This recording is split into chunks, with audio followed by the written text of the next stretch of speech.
بسم الله الرحمن الرحيم. تبارك الذي بيده الملك وهو على كل شيء قدير، الذي خلق الموت والحياة ليبلوكم أيكم أحسن عملا وهو العزيز الغفور، الذي خلق 7 سماوات طباقا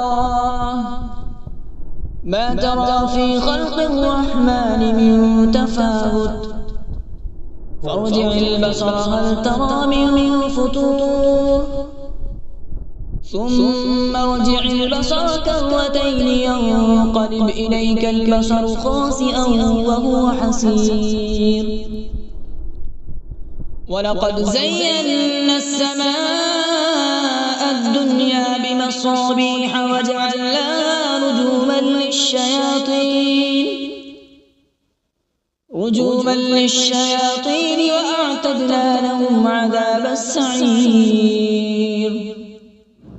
وللذين كفروا بربهم عذاب جهنم وبئس المصير، إذا ألقوا فيها سمعوا لها شهيقا وهي تفور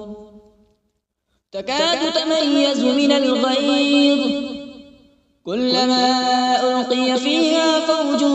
سألهم خزنتها ألم يأتكم نذير، قالوا بلى قد جاءنا نذير فكذبنا وقلنا ما نزل الله من شيء إن أنتم إلا في ضلال كبير، وقالوا لو كنا نسمع أو نعقل ما كنا في أصحاب السعير، فاعترفوا بذنبهم فسحقا لأصحاب السعير، إن الذين يخشون ربهم بالغيب لهم مغفرة وأجر كبير، وأسروا قولكم أو اجهروا به إنه عليم بذات الصدور، ألا يعلم من خلق وهو اللطيف الخبير، هو الذي جعل لكم الأرض ذلولا فامشوا في مناكبها وكلوا من رزقه وإليه النشور،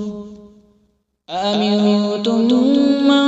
في السماء أن يخسف بكم الأرض فإذا هي تمور، أم أمنتم من في السماء أن يرسل عليكم حاصبا،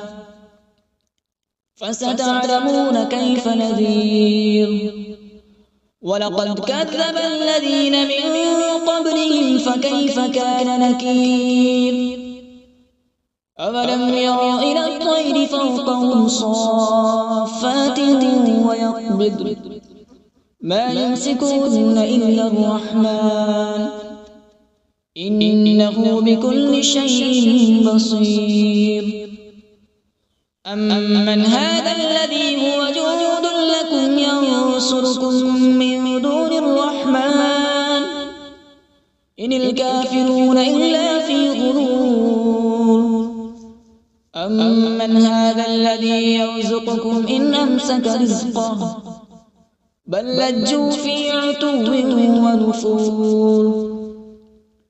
أفمن يمشي مكبا على وجهه أهدى أمن يمشي سويا على صراط مستقيم، قل هو الذي أنشأكم وجعل لكم السمع والأبصار والأفئدة قليلا ما تشكرون، قل هو الذي ذرأكم في الأرض وإليه تحشرون،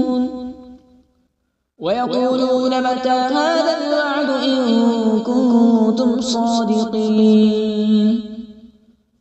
قل إنما العلم عند الله وإنما أنا نذير مبين، فلما رأوا زلفة سيئت وجوه الذين كفروا وقيل هذا الذي كنتم به تدعون قل أرأيتم إن أهلكني الله ومن معي أو رحمنا فمن يجير الكافرين من عذاب أليم قل هو الرحمن آمنا به وعليه توكلنا فستعلمون من هو في ضلال مبين قل أرأيتم إن أصبح ماؤكم غورا فمن يأتيكم بماء معين صدق الله العظيم.